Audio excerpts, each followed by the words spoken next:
It'll be short and easy to digest. Ladies and gentlemen, a liberal heads up.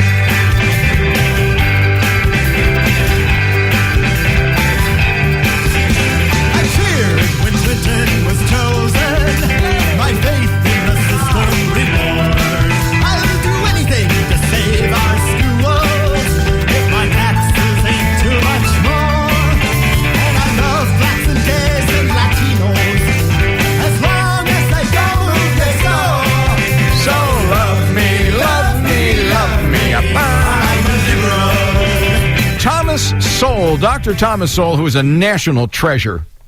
I mean, this guy is just amazing. He is a fellow at the Hoover Institute. He writes, the mindset of the left and its government solutions. When teenage thugs are called troubled youths by people on the political left, that tells us more about the mindset of the left than it really does about these young hoodlums.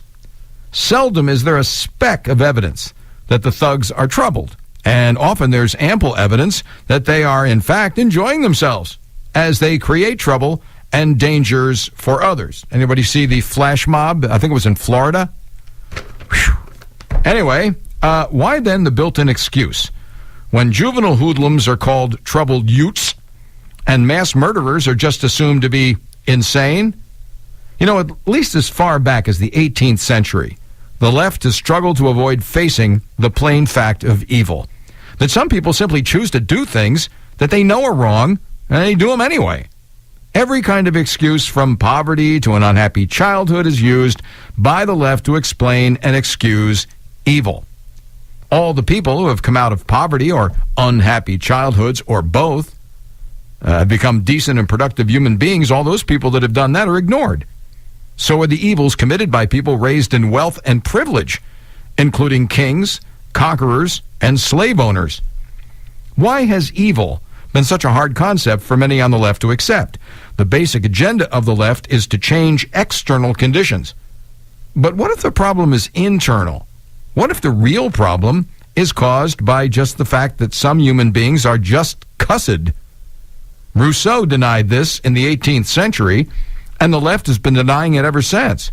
And why? Self-preservation.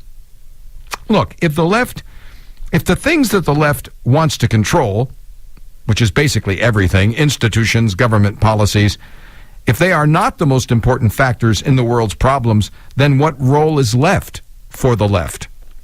I mean, well, we've said this many times.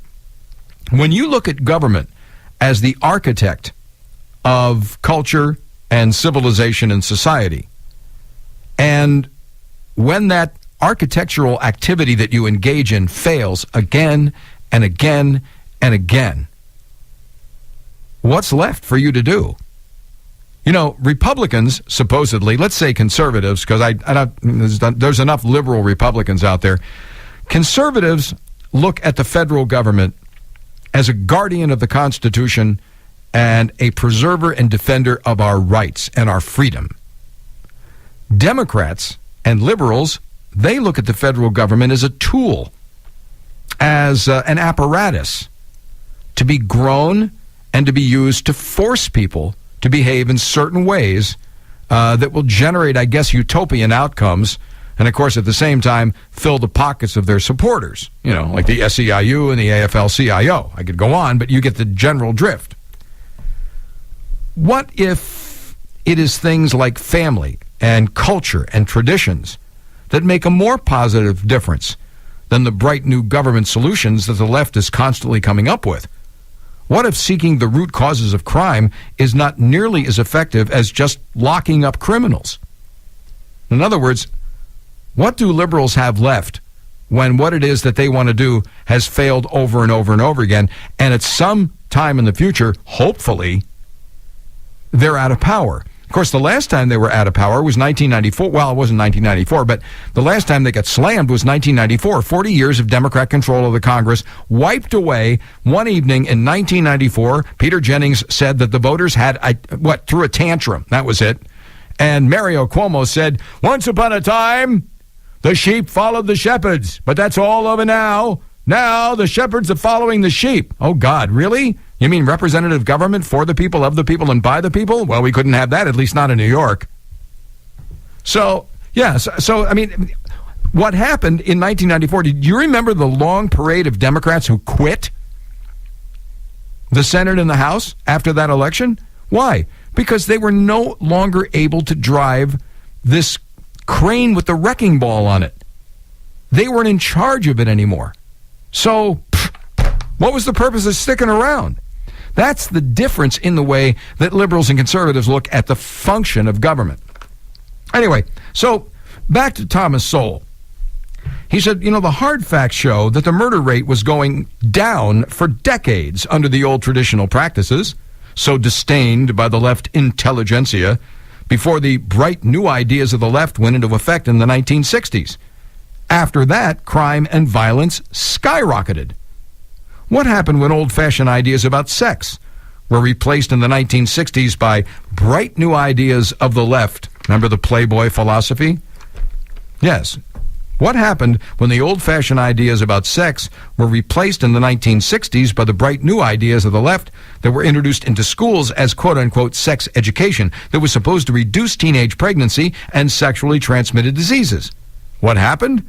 Both teenage pregnancy and sexually transmitted diseases had been going down for years, but that trend suddenly reversed in the 1960s and hit new highs. Again, Quinn's first law. Liberalism always generates the exact opposite of its stated intent. One of the oldest and most dogmatic of the crusades of the left has been disarmament, both of individuals and of nations. Again, the focus of the left has been on the externals. In this case, the weapons. If weapons were the problem, then gun control laws at home and international disarmament agreements abroad would be the answer. But if evil people who care no more for laws and treaties than they do for other people's lives are the problem, well then disarmament means making decent law-abiding people more vulnerable to the evil people, the ones that the left refuses to believe exist. Since belief in disarmament has been a major feature of the left since the 18th century in countries around the world, you might think that by now there'd be lots of evidence to substantiate their beliefs. But evidence on whether gun control laws actually reduce crime rates in general, or murder rates in particular, is seldom mentioned by the gun control advocates. It is just assumed in passing that, of course, tighter gun control laws will reduce murder. But the hard facts don't back up that assumption. That's why it is the critics of gun control who rely heavily on empirical evidence. In other words, truth. As in books like More Guns, Less Crime by John Lott, Guns and Violence by Joyce Lee Malcolm. National disarmament has an even worse record.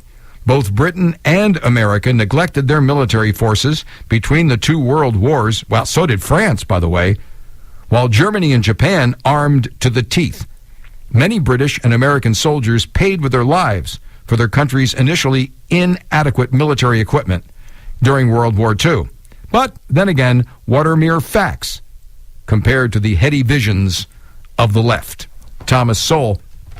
And it's true. You got to understand how they think. They judge themselves by what they intend. They don't judge themselves by the results of their intentions. Probably one of the best examples of that that's happened in recent years is Jimmy Carter getting the Nobel Peace Prize.